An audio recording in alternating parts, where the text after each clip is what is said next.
ಮಾಡ್ತಾ ಇದ್ದಾರೆ. ವಿಶೇಷವಾಗಿ ದೇವಸ್ಥಾನಗಳಿಗೆ ಹೋಗಿ ಏನು ಹೇಳಕ್ ಇಷ್ಟಪಡ್ತೀರಿ? ಏನು ಈಗಾಗಲೇ ಒಂದು ಪ್ರಚಾರವನ್ನು ಏನು ಶುರು ಮಾಡಿದ್ರೆ, ನಿನ್ನೆಯಿಂದ ನಾಮಪತ್ರವನ್ನು ಸಜ್ಜಿ ಪ್ರಚಾರವನ್ನು ಶುರು ಮಾಡಿದ್ರೆ, ಏನು ಹೇಳಕ್ ಇಷ್ಟ? ಇಲ್ರಿ, ಎಲ್ಲರಿಗೂ ಬರೀ ಹಬ್ಬದ ಶುಭಾಶಯಗಳು ಕೊಡಕ್ಕೆ ಅಡ್ಡಾಡ್ತಿದೀವಿ ನಾವು.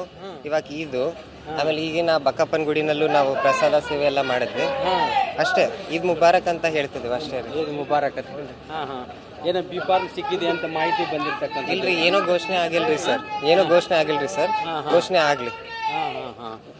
ಈ ಬಗ್ಗೆ ಇದಕ್ಕೆ ಅಧಿಕೃತ ಮಾಹಿತಿ ಏನೋ ಬಂದಿಲ್ಲ? ಇಲ್ರಿ, ಏನು ಮಾಹಿತಿ ಬಂದಿಲ್ಲ.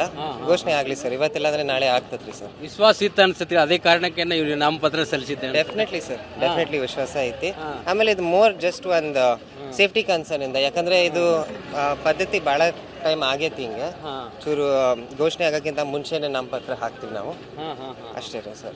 ಅಜ್ಜ 6 ಸಲ ಗೆದ್ದ ಕ್ಷೇತ್ರ ಇದು. ಏನ್ ಹೇಳಕ್ ಇಷ್ಟಪಡ್ತಾರೆ ಅಜ್ಜನ ಬಗ್ಗೆ? ಅಜ್ಜಾರು ಎಲ್ಲರಿಗೂ ಅಜ್ಜಾರು ಒಂದ್ ಅಪ್ಪುಜಿ ಹಂಗ. ನಾವು ಚೂರು ಹಂಗೆ ಎಲ್ಲರ ಜೊತೆ ಆ ಭರೋಸೆ ಇಟ್ಕೊಂಡು ನಡಿತೀವಿ ಅಂತ ಹೇಳ್ತೀವ್ರಿ ಸರ್. ಮೊದಲು SS ಮಲ್ಲಿಕಾರ್ಜುನ ಮತ್ತು ಶಾಮನೂರ್ ಸಿದ್ಧಂಗ ಅಪ್ಪ ಮಗ ಅಂತಿತ್ತು. ಈಗ ಸಮರ್ಥ ಮಲ್ಲಿಕಾರ್ಜುನ ಅಪ್ಪ ಮಗ ಏನ್ರಿ ಸರ್? ಮತ್ತೆ ಹೇಳ್ರಿ. ಮೊದಲಾದ್ರೆ SS ಮಲ್ಲಿಕಾರ್ಜುನ ಶಾಮನೂರ್ ಸಿದ್ಧಂಗರಪ್ಪ ಅಪ್ಪ ಮಗನ ಜೋಡಿ ಇತ್ತು. ಈಗ ಮತ್ತೊಂದು ಅಪ್ಪ ಮಗನ ಜೋಡಿ ಇದೆ. ಏನ್ ಅನ್ಸ್ತದೆ? ಹ್ಞೂ ಸರ್, ಹಂಗೆ ಇರ್ಬೇಕು ಅಪ್ಪ ಮಗ ಮಧ್ಯ. ಹ್ಞೂನ್ರಿ, 2 ಕ್ಷೇತ್ರಗಳಲ್ಲಿ, ಉತ್ತರ ಮತ್ತು ದಕ್ಷಿಣ ಕ್ಷೇತ್ರ. ಹ್ಞೂನ್ರಿ, ಡೆಫಿನೆಟ್ಲಿ ಆಗ್ತದ್ರಿ ಸರ್.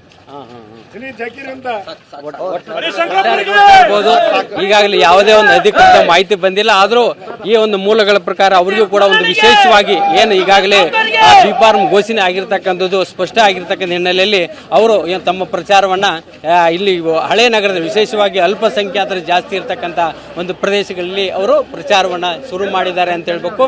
ಮತ್ತೆ ಅವರು ಸೋಮವಾರ ದಿನ CM ಸಿದ್ದರಾಮಯ್ಯ ಅವರು ಬರೆದು ಅವರ ಜೊತೆಗೆ ಸೇರಿ ಒಂದು ನಾಮಪತ್ರವನ್ನು ಸಲ್ಲಿಸುವಂತ ಕಾರ್ಯಕ್ರಮ ಕೂಡ ಇಟ್ಕೊಂಡಿದ್ದಾರೆ. ಕ್ಯಾಮರಾಮನ್ ದಿನೇಶ್ ಒಂದಿಗೆ ಬಸವರಾಜ್ ದೊಡ್ಮನಿ, TV9 ದಾವಣಗೆರೆ.